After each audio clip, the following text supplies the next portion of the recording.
올 가을쯤이 한번 올랐다가 다시 좀 내려갈 수도 있는 여지가 있지 않나. 내려갈 가능성은 좀 드물고 올해 7월 31일을 굉장히 날짜를 주목해야 돼요. 경기 남부 지역은 내 집 마련에 좀 적극 대상으로 미뤄서는 내려갈 일이 없을 것 같아요. 올 가을 이사철에는 서울 같은 경우는 어쩌면 우리가 상상 이상의 대란이, 전세 사는 분들은 오늘 이 방송 들으시고 막 좀 한가하지 않았으면 좋겠어요.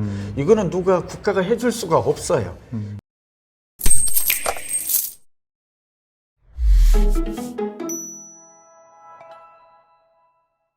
제가 원장님 나오신다고 그래서 저희가 미리 좀 설문조사한 게 있어요. 이거부터 한번 확인을 하겠습니다. 네, 좋습니다. 뭐였었냐 하면 집을 마련한다면 언제쯤 사실 계획인가요? 이런 질문을 드려봤거든요. 네. 1번 질문 보기를 드렸어요. 저희가 1번 2024년 올해죠. 2025년 내년입니다. 향후 2, 3년간은 살 계획이 없다가 3번이고요. 4번은 시기는 상관없이 지금의 반값에 사겠다. 이렇게 네 가지 질문 문항을 드렸는데 이 중에서 가장 많은 49% 분들이 4번입니다. 이 반값이 돼 사겠다 이러셨어요. 예, 이건 좀 욕심이신 것 같고 또 25%가 넘는 분들이 올해나 내년에 집을 살 계획이다 이러셨단 말이에요. 예, 저 질문 문항하고 답변에 대해서 어떤 코멘트를 좀 해주시겠습니까? 네, 이 질문은 뭐 제가 많이 받는 질문이고, 저도 이제 한양대 부동산 융합대학원에서 이제 석박사를 가르치니까 학생들도 비슷합니다.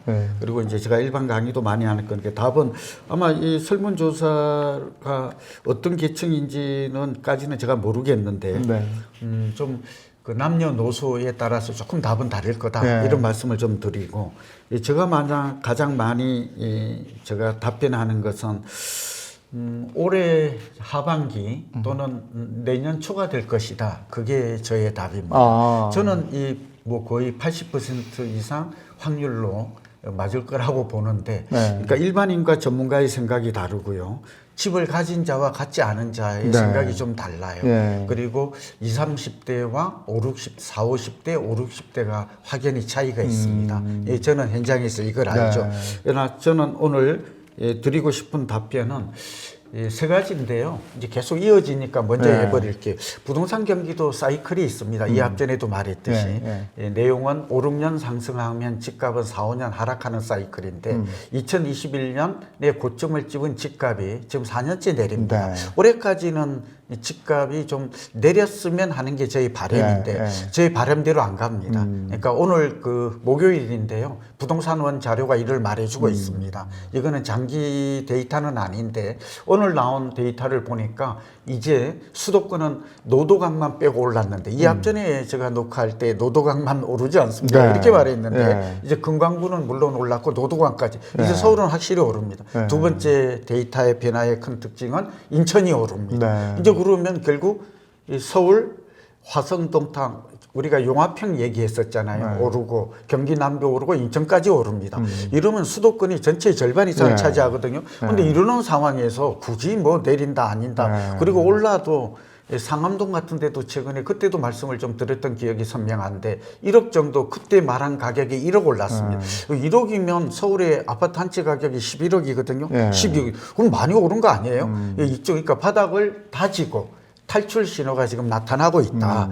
그런 면에서 전셋값도 지금 현재는 1년 이상 오르고 있어요. 그리고 거래량 얘기를 잠깐 할 텐데 오늘 좀 짧게 해야 되니까 이따가 나오겠습니다만 거래량도 평균 거래량 서울은 약 5천 건 정도거든요. 4천 건 정도 4월에 회복이 됐어요. 이제 1,000건 남은 거예요. 그러니까 이런 그 전세나 거래량이나 선행 지표를 보면 이제 금리마저도 거시경제인 미국은 지금 8월설이 유력해요. 11월. 우리도 이제 미국 금리 내리면 내릴 수 있겠죠. 오늘 동결 하긴 했어요. 3.5로. 그런 여러 가지를 종합적으로 보면 상승 지표가 하락 지표보다 좀 많다 하는 그런 측면에서 우리 셀코 TV를 보신 분들에게는 이미 저점은 지난 것 같아요. 그래서 그런 면에서 내 집 마련을 하거나 전세 살고 있는 분들은 조금 시장의 변화가 빠르게 급변하고 있다. 내 집 마련에 관심을 좀 높이시기라고 봅니다.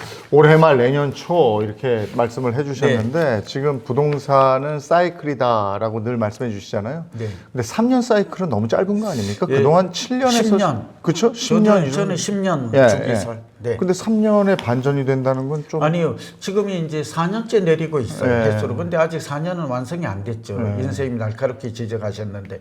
사실은 사이클이라는 게 그러니까 5, 6년 상승하면 4, 5년인데 이게 4년 정도 내리면 확실하게 올라요. 그게 4년이 내리는 게 내년이에요. 오르는 게. 근데 지금 조금 빨리 오르는 것 같아요. 빨리 오르는 이유가 있겠죠. 그 이유가 뭐냐면 전세 때문에 그래요. 그리고 지금은 입주 물량, 착공 물량, 분양 물량 이런 것들이 인허가부터 시작해서 다 줄어들어요. 그런데다가 이따 이어지겠습니다만 일기 신도시에서 이제 앞으로 26,000 가구가 당장 이제 시범 지구라고 그래서 선도 지구에 이주가 일어나요. 지금 서울과 수도권은 주택수가 얼마인지 아세요? 주택수보다 그러니까 가구수보다 주택수가 약간 많긴 하지만 서울은 줄어들고 있거든요. 전세가 오르고 있고 또 하나가 이 일반인들이 놓치고 있는 게 뭐냐면 올해 7월 31일을 굉장히 날짜를 주목해야 돼요. 인생 우리 알죠? 임대차 3법이 2020년 7월 31일 날 시행이 됐어요. 그러면 2024년 한 번에 계약갱신 청구권이 있잖아요. 그리고 7월 말 이후에는 이제 5% 상한선이 없어져요.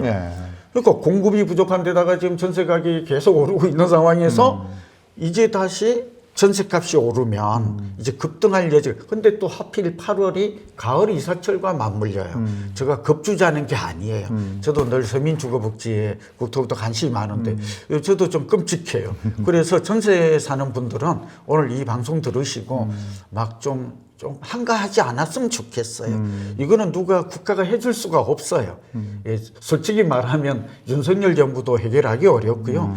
과거 문재인 정부도 해결 못했어요. 그러니까 이거 어떻게 되겠지가 아니라 올 가을 이사철에는 서울 같은 경우는 어쩌면 우리가 상상 이상의 대란이 표현이 참 조심스러운데 전세 대란이 일어나고 전세는 아시다시피 매매 선행 지표예요. 예, 그런 면에서 오늘 이 시간이 좀 관심 있게 꼭 들으시고 나름 대책을 세웠으면 좋겠습니다. 근데 그때가 집값이 그때부터 시작해서 계속 오르는 타이밍이냐 아니면은 항상 이렇게 완만하게 갈 때도 올랐다 내렸다 올랐다 내렸다 하면서 가잖아요. 그렇죠. 그래서 그때가 올 가을쯤이 한번 올랐다가 다시 좀 내려갈 수도 있는 여지가 있지 않나. 내려갈 가능성은 좀 드물어요. 왜냐하면 그렇습니까? 우리가 1, 2년간의 단기 예측이 있고 4, 5년 중기 예측이 있고 제가 아까 말한 10년 예측. 왜 10년 예측이냐 그러면 항상 그 세상의 변화가 보니까 10년 주기로 와요. 미래학자들의 견해예요. 그런데 우리나라는 10년 주기 소리 아주 이게 우연인지 뭔지 모르지만 이게 맞아요. 한 번도 틀린 적이 없어요. 86년 이후에.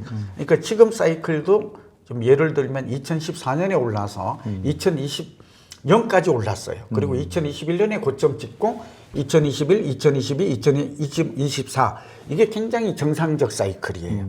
그리고 내리면 내년부터는 확실히 오를 가능성이 높다라는 거고. 그게 일기 신도시는 지금 선도지구라고 지구? 그러죠. 예, 그걸 뭐 하겠다는 거잖아요. 그럼 급물살을 타는 겁니까? 아, 그렇죠. 예, 지금 그 얘기가 이제 엊그제 나온 거니까 국토부 이 4가지를 서너 가지 주목해야 됩니다. 우선 일기 신도시 재건축 선도 기준만 발표를 했거든요. 두 번째는 이걸 꼭 알아두셔야 되는 게 신도시가 5군데가 있잖아요. 분당, 일산, 평촌, 삼봉, 중동인데 이게 29만 호 정도 되고 이게 재건축이 되었을 때 늘어나는 물량이 한 30% 정도가 될 거고요. 그러니까 10만 가구 정도가 늘어난다. 그러니까 내 집 마련하려고 분양을 준비하는 분들은 지금 10만 가구가 늘어나니까 좋은 기회가 올 수 있다. 이런 것도 지금 우리가 해석을 할 수가 있죠. 그다음에 빠를수록 혜택이 큽니다. 그런데 이제 어떤 데가 빠를 것이냐. 주민 동의가 95%면 몇 점, 몇 퍼센트면 몇 60점이고요. 점 이런 게 있더라고요. 네, 그게 60점이고요. 또 하나가 이제 여기에 그 주차 대수. 주차가 부족하잖아. 옛날에 지은 거라서. 그다음에 이제 통합 재건축이 되는가. 옆에 단지하고 그다음에 이 도시의 기능을 얼마나 활성시키나 이런 것들인데 결국 주민의 동의율이 80%가 넘어가는 지역이 빠를 걸로 보입니다. 그러면 예산 지역 나오고 용적률을 높여주겠다는 겁니다. 네, 용적률은 지금 1.5배 정도 높인다는 게 그 기본 계획이 올해 11월에 나와요. 11월에 좀 기다려야 돼요. 그 기본 계획에 용적률이나 층고나 이런 것들이 이제 윤곽이 나올 거다. 라고 보여집니다. 그러면 일기 신도시 시작이 되면 이주해야 되니까 주변의 전셋값도 오르겠네요. 예, 전세값은 많이 오를 것 같아요. 예, 이게 그 주변으로. 네, 주변은 그 주변이라는 게 이 선생님 이제 우리가 생각을 해보면 제일 문제가 되는 게 분당이겠죠. 그러니까 투자 가치가 가장 높은 순서는 분당, 평촌, 일산, 중동 3번은 큰 차이가 없을 것 같아요. 이게 투자 가치 측면이고 빠른 단지가 수혜를 좀 가장 많이 볼 수 있다.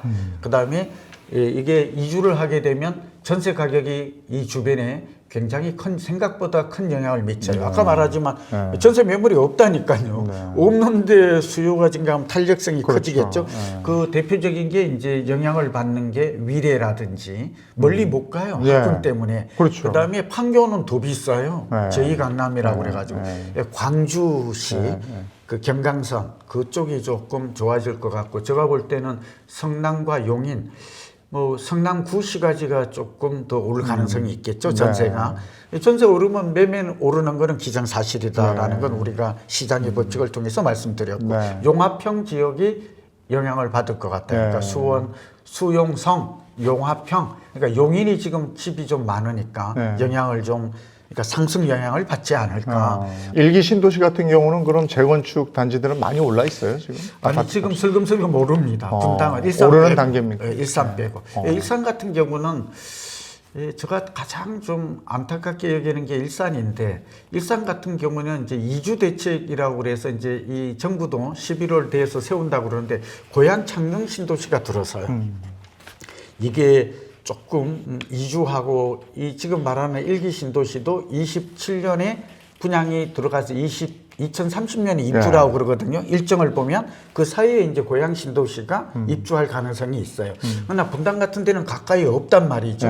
하남밖에 없어요. 근데 분당에서 과연 하남까지 갈 것인가 이런 것들은 좀 사실은 지금 예측이 안 되죠. 그런 측면에서 보면 일산 같은 분들이 가장 질문이 많은데 일산은 그렇게 큰 주변에 영향을 미칠 것 같지는 않아요. 파주가 있고 또 그렇죠. 고양 파주가 창릉이 있고 또 덕은 지구니 이래서 계속 들어서거든요. 그러니까 공급이 부족한 분당 지역이 가장 큰 우려되는 지역이다. 전세는 아니라 집값을. 그러니까 경기 남부 지역이 영향을 받을 가능성이 높다. 그런 점에서 좀 고려할 만하죠. 그럼 그쪽에 부동산 투기 수요도 갈 수 있다 이렇게 보시면 제가 볼 때는 이미 많이 들어가 있다. 동타는 GTX 효과로 또 용인은 또 용인도 마찬가지죠. 구성이라든지 이런 것들은 굉장히 앞으로 지금 개통을 앞두고 있거든요. 그런 측면에서 경기 남부 지역의 변화는 굉장히 많을 걸로 보여요. 그래서 저 개인 생각에는 앞으로 이제 그 화성이나 그 평택 중에서도 동탄이라든지 고덕 이렇게 지제가 아니더라도 경기 남부 지역은 내 집 마련에 좀 적극 대상으로 미뤄서는 내려갈 일이 없을 것 같아요. 그리고 제가 좀 인생님 질문 중에 가을에 오르다가 또 겨울에 좀 비수기 때 내리지 않을까 싶은데 비수기가 온다면 오히려 매수 기회로 삼아야 왜냐하면 시간 때문에 그런데 저는 해외 동향을 유심히 보잖아요. 저의 직업상. 근데 미국은 이미 하락이 멈추고 주거용은 올라요. 그리고 상업용도 한 2, 3개월 전만 해도 한 20%, 30% 유럽도 그렇고 빠졌거든요. 근데 지금 벌써 하락이 멈추었다. 이런 보고서가 오늘은 상세하게 못하지만 그래서 이걸 보면 미국이 이 부동산이 만약에 주거용이 오른다면 미국도 최근에는 단독보다 아파트 위주로 많이 올라요. 이런 것들은 이제 거기도 라이프 스타일이나 주거의 트렌드가 바뀌고 있는 것으로 이해가 되고 미국이 금리 내리고 부동산 지금 이제 바닥 찍고 오르는 징후가 나타난다는 보고서가 많거든요. 그걸 보면 우리나라만 내린다 이런 생각은 상당히 그렇게 합리적인 생각이 아닐 수 있습니다. 아니 오늘 소장님이 그 어느 때보다도 단호하게 말씀을 해주고 계십니다. 왜냐하면 부동산 시장 한번 좀 보자 뭐 이렇게 말씀도 해주시고 이랬는데 오늘은 사고 싶으신 분들은 기회를 놓치지 말고 올 말이나 내년 초 정도에 기회를 잡아라. 그리고 지금부터 일기 신도시가 오르고 있다. 일기 신도시 생각이 있는 분들은 한번 덤벼봐라. 이런 취지의 말씀이신 것 같고요. 네, 왜냐하면 지금 5월 말이잖아요. 이제 6월 7일이 비수기거든요. 그런데 아까 7월 말이 임대차 3법이 만료가 되는 기간이죠. 4년. 이게 굉장히 급변할 수 있는 그 분기점이 될 수 있는 요인들이 하반기에 많아요. 예, 저는 개인적으로는 비수기 때 오히려 집을 사는 게 급매물 전략이라고 말씀드렸잖아요. 예, 그런 편에서 제가 이왕 이게 이제 지역이 있는데 이 서울하고 수도권 특히 서울이 그렇다는 얘기고 오늘 그 부동산원 자료가 굉장히 많은 의미를 시사하고 있는 게 노도강도 올랐다. 이 얘기는 이제 경기 북부로 확산될 여지가 커진 거죠. 예, 인천은 이미 올라 있고 인천 꽤 많이 올랐어요. 제가 송도 좀 주목하라고 말씀드렸었죠. 송도가 1, 2억씩 우리 이 학번 출연한 이후에 근데 1, 2억이 적은 돈이에요, 선생님. 저한테도 큰 돈이에요. 그러니까 여러분 그 대출을 받아서 집을 사놓은 사람한테 1, 2억이란 어떻게 모아요? 네, 그런 면에서 오늘 저의 얘기는 무조건 간다가 아니라 이 확률이잖아요. 저는 70% 확률이면 베팅하라. 네, 저는 오늘 이제 시장의 여러 가지 지표나 상황이 70%의 확률을 거의 충족하고 있다라는 점에서 그렇게 말씀드립니다. 알겠습니다. 그렇다면 그 내가 집을 사려면 지금 이제 그 시기는 말씀해 주셨단 말이에요. 그렇다면 장소가 또 문제잖아요. 어디에 사야 되는지, 그리고 내가 지금 전세를 살고 있는데 전세를 바꿔서 갈아타는 전세로 가야 되는지 아니면 조금 낮춰서라도 집을 사야 되는지, 노도강 말씀해 주셨는데 노도강은 지금 상황이 어떤지, 자, 요건 다음 시간에 하겠습니다.